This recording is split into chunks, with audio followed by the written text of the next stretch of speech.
Hi, it's Christina with the Sisyphean Journal. Today's October 19th, and the safe and legal anniversary today is a young woman named Christina who died after an abortion at the office of Dr. Moshe Hachamovitch. This guy is just, fortunately, he's inactive now, just a total piece of work. Not only did he perform a lot of fatal abortions himself, and these weren't all surgery has risk. These were quackery. But this was in New York. He also owned clinics in Texas and Arizona where he hired quacks. A 15-year-old girl died a horrible death after Dr. Coleman, I think his name was, performed an abortion on her in the Texas clinic, and 2 women died horrible deaths, bled to death due to quackery in the Arizona clinic, so bad that there were actually criminal charges pressed against the doctor and the nurse in one of the Arizona cases. And yet the CDC, even their abortion surveillance branch, has pretty much said there's no excuse for a woman bleeding to death after a safe and legal abortion. So Hachamovitch, I think he had 4 women die under his care in New York. 2 died at the clinic in Arizona under the care of somebody he hired, and the one in Texas under the care of somebody he hired. And these, I link in my blog to the medical board documents concerning the young woman who we identified as Christina, who was identified as patient A in the medical board documents. And what happened was she was 19 years old, and she reported to his pregnant. She was to his office. She was almost 23 weeks pregnant when she reported to his office on October 17th, 1990. So they started the cervical dilation on that day, sent her back to return the next day to have the laminaria swapped out. She returned home, and that evening her boyfriend called and said that she was having cramping, which meant she was going into labor, basically. Her boyfriend called, and Hachamovitch's staff said to give her some pain medicine. The boyfriend called again several hours later because she was running a fever. But the employee who was taking the call, Christina, reportedly said that she was okay, even though the boyfriend was alarmed.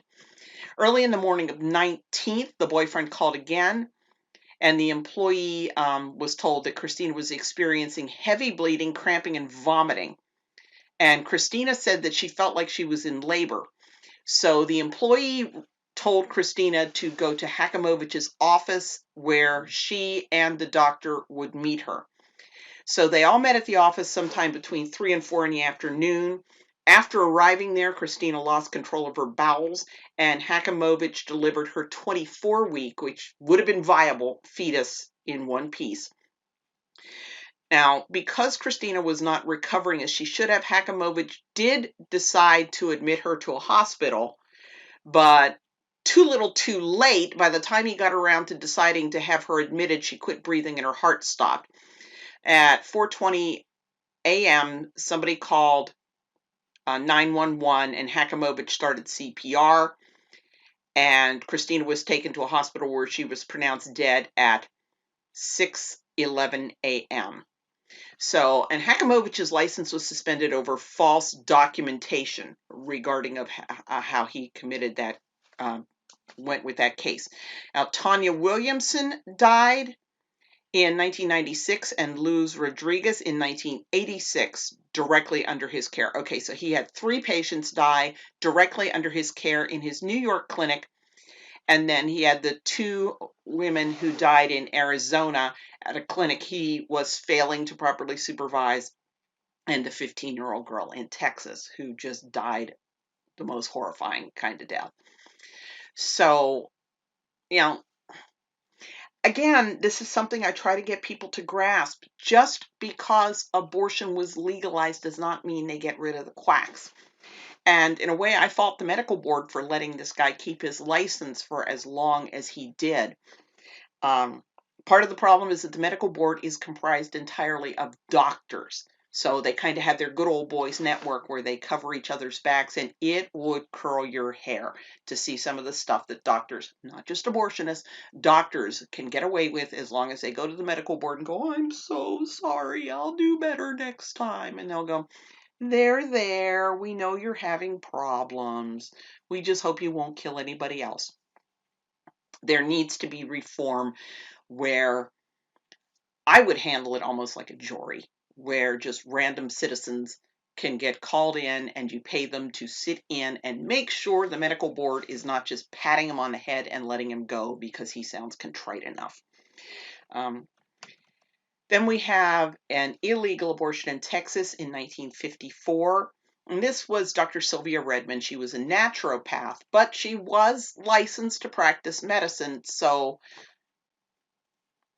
this was her only dead patient that I know of. Now, she did go to prison for the fatal abortion she performed